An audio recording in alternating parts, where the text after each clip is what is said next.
பொருளாதார ரீதியிலான இடஒதுக்கீடு விவகாரத்தில் மத்திய அரசிற்கு அடிபணிய மாட்டோம் என தமிழக செய்தி மற்றும் விளம்பரத்துறை அமைச்சர் கடம்பூர் ராஜு தெரிவித்தார். விருதுநகர் பொதுப்பணித்துறை அலுவலகத்தில் செய்தியாளர்களுக்கு பேட்டியளித்தவர் இதனை கூறினார். நாங்கள் மத்திய அரசுக்கு எந்த வகையிலும் அடிபணிய மாட்டோம். தமிழர்கள் உரிமைகள் பாதிக்கப்படுகின்ற நேரத்தில் அம்மாவர்கள் எடுத்த நிலைப்பாட்டில் நாங்கள் சிறிது கூட பின்வாங்க மாட்டோம் என்று மாண்புமிகு முதலமைச்சர் சட்டமன்றத்தில் கூட கூறினார்கள். அந்த நிலைப்பாட்டிலே தான் அந்த 10% இடஒதுக்கீடு என்பது பிற்படுத்தப்பட்டோர் மிகவும் பிற்படுத்தப்பட்ட மக்கள் எல்லாம் பாதிக்கின்ற சூழ்நிலை வரும்.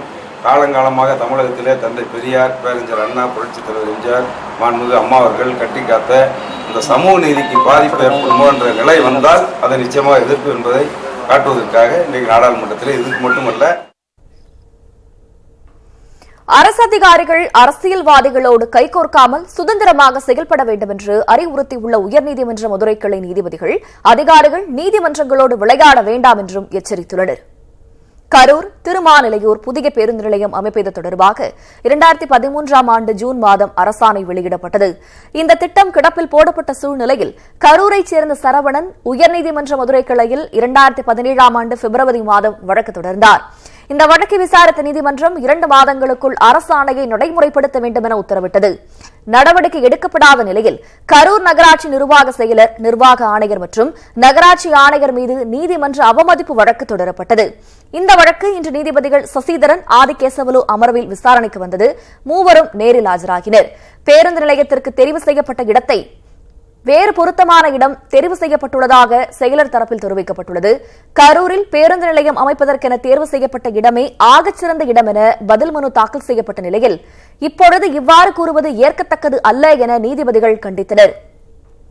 முதல்வரோடு கலந்தாலோசித்த பிறகே இதுகுறித்து உறுதியளிக்க இயலும் என கரூர் நகராட்சி நிர்வாக செயலர் தெரிவித்தார். நீதிமன்ற உத்தரவு நடைமுறைப்படுத்தவில்லை என்றால் கடும் நடவடிக்கை எடுக்கப்படும் என தெரிவித்த நீதிபதிகள் விசாரணையை ஜனவரி 11ஆம் தேதிக்கு ஒத்திவைத்தனர்.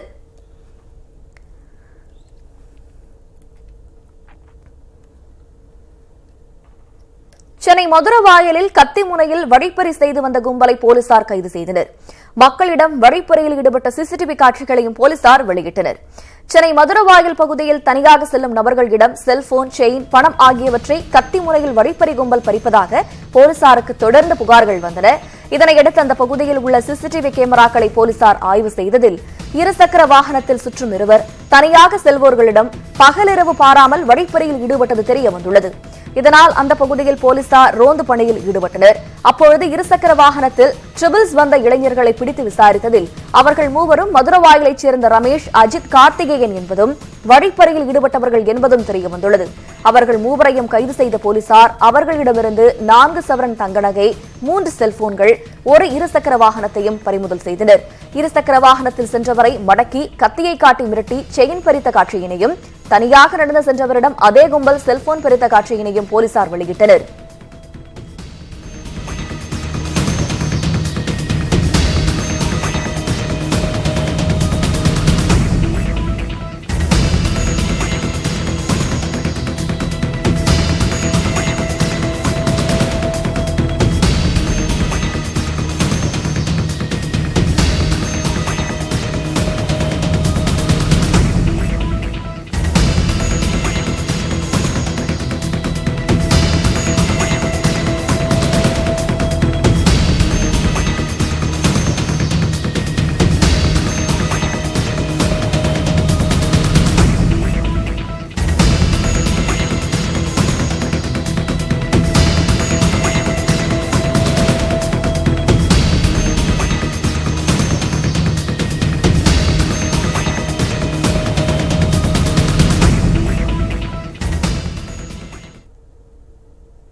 பொங்கல் பரிசாக அனைத்து குடும்ப அட்டைதாரர்களுக்கும் 1000 ரூபாய் வழங்குவதற்கு சென்னை உயர்நீதிமன்றம் கட்டுப்பாடு விதித்துள்ளது.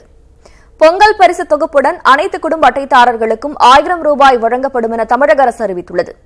இதற்கு தடை விதிக்க கோரி கோவையைச் சேர்ந்த டேனியல் ஜேசுதாஸ் என்பவர் தொடர்ந்த வழக்கு சென்னை உயர்நீதிமன்றத்தில் விசாரணைக்கு வந்தது. அப்பொழுது கஜா புயல் நிவாரணப் பணிகளை மேற்கொள்ளாமல் 1000 ரூபாய் வழங்குவது அவசியமா என கேள்வி எழுப்பிய நீதிபதிகள் இதற்காக செலவிடும் தொகையில் உட்கட்டமைப்பு வசதிகள் செய்திருக்கலாம் என்று கூறினர். அரசியல் கட்சிகள் தங்களது கட்சி பணத்தை செலவழித்தால் இந்த கேள்வி எழாது என்றும், ஆனால் மக்கள் வரி பணத்தை செலவிடுவதால் தான் இந்த கேள்வி எழுவதாகவும் நீதிபதிகள் தெரிவித்தனர். இதனால் வறுமை கோட்டிற்கு கீழ் உள்ள மக்களுக்கு மட்டுமே 1000 ரூபாய் வழங்க உத்தரவிட்ட நீதிபதிகள் மற்ற குடும்ப அட்டைதாரர்களுக்கு வழங்க தடை விதித்தனர். அதே சமயம் அரிசி, கரும்பு உள்ளிட்ட பொங்கல் பரிசு தொகுப்பு வழங்க தடையில்லை எனவும் நீதிபதிகள் தெரிவித்தனர்.